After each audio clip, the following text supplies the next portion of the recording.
somewhere around 75 or 80th, depending on what kind of metric you use for that. So Oregon's pass defense is their weakness. I think Washington State can take advantage of that.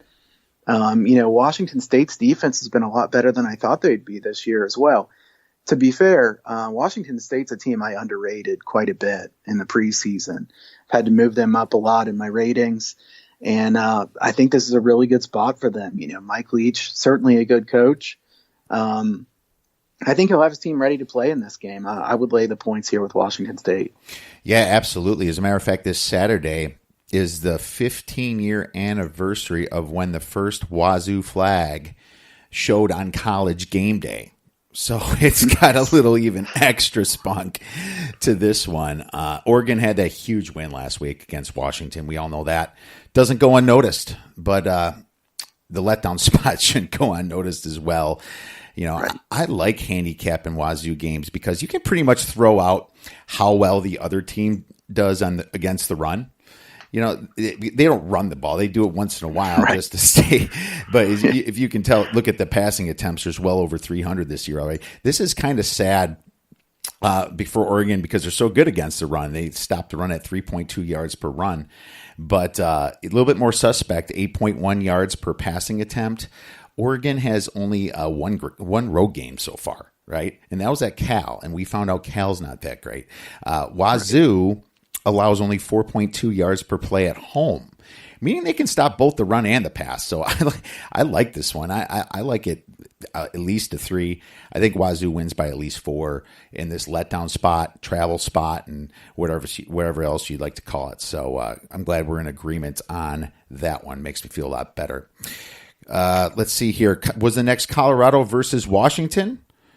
Washington's laying 15 points here. Over-unders at 51.5. All right, so this one is another interesting one. So as much as I liked the last game, I can't say that I love anything in this game. How does Washington react to the disappointment of last week? I think Chris Peterson's a great coach. I'll start with that. I'd put him in the top 5 in the country in terms of coaches. Having said that, this is hard for Washington because everything they wanted to play for before the season is now done. I feel like this is a team that really wanted to get to the playoffs. They didn't have anything short of the playoffs as their aspiration. Now Washington, they're disappointed to be where they are. Obviously they can win the Pac-12 and they're going to want to try to do that. But there has to be some sort of letdown from that. Having said that, I don't think this Colorado team's near as good as their record. Colorado's a team that I've watched their last couple games. Montez is a good quarterback. He's not a great quarterback. They don't take enough shots down the field. They do a lot of dumping it off to the running backs, a lot of short screen passes. I don't think that'll work very well against Washington. This is a good Washington defense that will be well prepared for the game. If I had to take something here, would probably take the under. Don't love that one either. Colorado's offense, I should note, also shorthanded with a lot of injuries. So make sure you handicap that when you're looking at this game.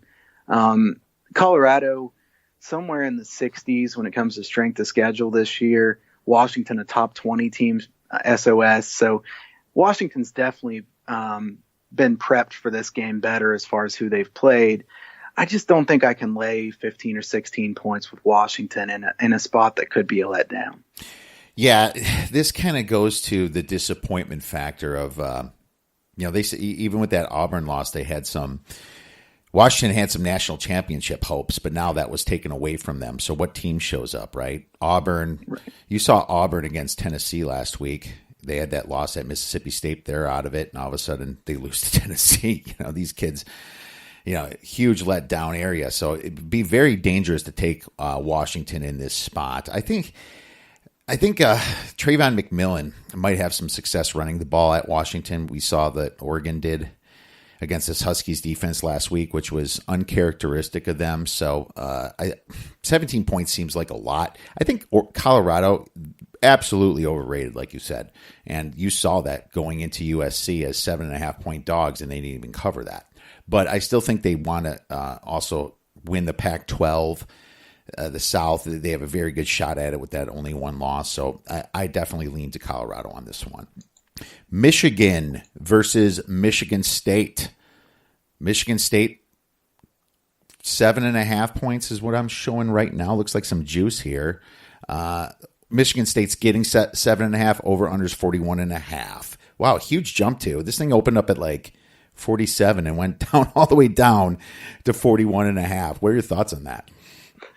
Yeah, this is one I considered playing the under on the open. I wish I had played it just for no other reason than to be able to have a good middle. Right. There's some really key numbers here, 42, 45. A lot of games land on those numbers. So if you took the early under at 47.5, 47, 46, it's certainly tempting to take over 41. Having said that, this is one of those games that could have some really bad weather this weekend. I can't take under 41. That's too low of a number for me to take. With the Michigan offense, it's certainly improved this year over past seasons. Michigan State's defense is a solid defense. I don't think they're elite. Obviously, Michigan has a great defense, maybe the best defense in the country. To me, this is more about, what do I think of the side? Harbaugh winning a good game there last weekend against Wisconsin. Wisconsin's a good team, certainly. I think he has, he has this where he hasn't been able to beat really top-notch teams, especially consistently. Here's his chance to prove that he can do it. Michigan has the team that should win this game. Really, they should cover this game. This is a kind of a split line. There are a few sevens out there, 7.5s as well. So if you like Michigan State, you can get 7.5. If you like Michigan, you can get -7. I would lay it with Michigan with 7 if I had to here. Certainly the better team. Having said that, I don't really like going against Mark D'Antonio in the underdog role. This is a guy that is really, really good at getting his team up as an underdog. Michigan State, not a team I trust to lay points with, but when they're catching points, I don't want to go against them. So I think this one's a pass for me, even though my power ratings would suggest I should be taking Michigan. I can't agree with you more on Michigan. Scared to bet them going on the road. I mean, this feels like that Northwestern game a lot. They're great at home. Is it a letdown that they beat Wisconsin? I don't know that. I'm not sure. I guess it depends how much they respected Wisconsin there. Huge jump, like you said, to the under. One pick six ruins that under bet, Right. And so exactly. And in this wet weather, that could happen, especially with Michigan's defense, as you saw last week here. The only way I would go to this game is Michigan State plus 7.5. I'm a little lower on Michigan than people and a little higher on Michigan State. I don't know why, but I think my power ranks has this at like Michigan -5. But I'm going to wait on this, and I might make it a personal type play. But it just seems to me that Michigan is just a different team on the road, and this almost feels like a setup, doesn't it? Like you said, D'Antonio as a dog is just such a great coach. So I absolutely agree with you on that one. I'm not going to play this at any time, at least not right now. North Texas facing UAB, and I bring this game up because these teams have been so good this year, really, and UAB has just been a sharp darling for the past 2 years, haven't they? And now you finally find both kind of sharp darlings playing each other here. UAB is giving a point over-unders at 52. What are your thoughts on this one? Well, first of all, I'll say when you sent me the list of games we were going to talk about, I was pretty excited that this was one of the games on there. I always like these smaller school games that two good teams. North Texas and UAB are both good teams. I will say also, I really like UAB's team. Just as a guy that Bill Clark hangs around at UAB when they didn't even have a football program, and then does this well with the program right away. Huge kudos to him. One of my favorite coaches in the country, just to root for. And, if you've been betting on UAB, you've done really well, like you said. North Texas, a really good coach too, and Seth Luttrell. These are two different teams. North Texas wants to throw the ball around. UAB is going to run the ball consistently. So if you look at the strengths and weaknesses of these two teams, North Texas has been really good at stopping the run so far this year, only giving up 3.22 yards per carry. That's 16th best in the country.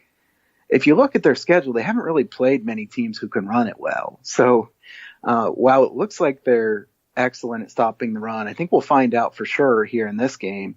North Texas is going to throw the ball around. UAB's defense has been excellent against the pass, top 10 in the country. So to me, the thing that the strongest lean I would have in this game would be the under. This line has actually gotten bet up a little bit here just in the last couple hours. So 54 and a half on the total. I would lean to the under. I think this should be a good game. I really don't have any feel for which side I would take here. Yeah, I can't agree with you more here. It's such an awesome matchup there. Power versus, agility. It almost, UAB is going to run the ball, like you said.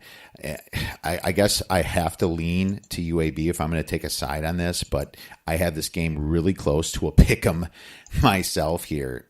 Both teams have exceeded expectations the last few years. I think this is one just maybe you just want to watch a little bit, but I'll pay attention to the weather. If anything favors the run here, I would probably be a little bit more towards UAB on this. But as of right now, I haven't checked myself.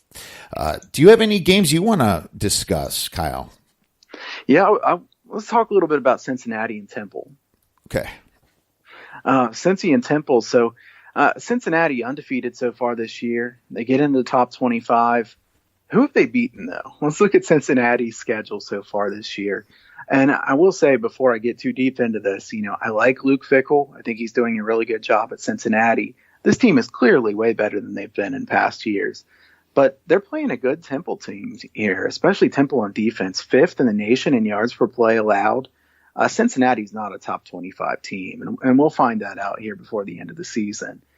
Cincinnati, one of those teams that at this point in the year, I hate to use this term because it makes it sound like I think they're a terrible team, but they're kind of a paper tiger. It's one of these spots where I think Cincinnati is a team that, like I said, I actually like Cincinnati. I'm from Ohio. I root for Cincinnati in general, but this is a Cincinnati team that I think is overvalued at this point. I think Temple, it's -3.5, even a couple threes out there now. I would definitely lean to Temple minus the points here. One thing I wanted to point out to your listeners is that a lot of people like to say, I've got a top 25 team catching points. I have to do it. I looked up this trend here. In the last 10 years, if you just blindly took top 25 teams as an underdog, they've only covered 46% of the time. So you're getting 54% going against that spot. It looks so obvious that you think, I should take the underdog, the top 25 team that's an underdog. That's actually not worked out well, and I would be very hesitant to do that in this case as well. Yeah, and I looked at this game as well. I guess the way Cincinnati played at UCLA and a couple other spots, they look great, but Temple is a lot better than people thought they were. Sharp money is on Temple as well. There's like a 36% difference between the ticket count and the money on this game. So I'm not excited to go and bet Cincinnati. And I think that trend might be, part of that reason. So absolutely love your analysis on there, and great find on that one for our listeners as well, my man.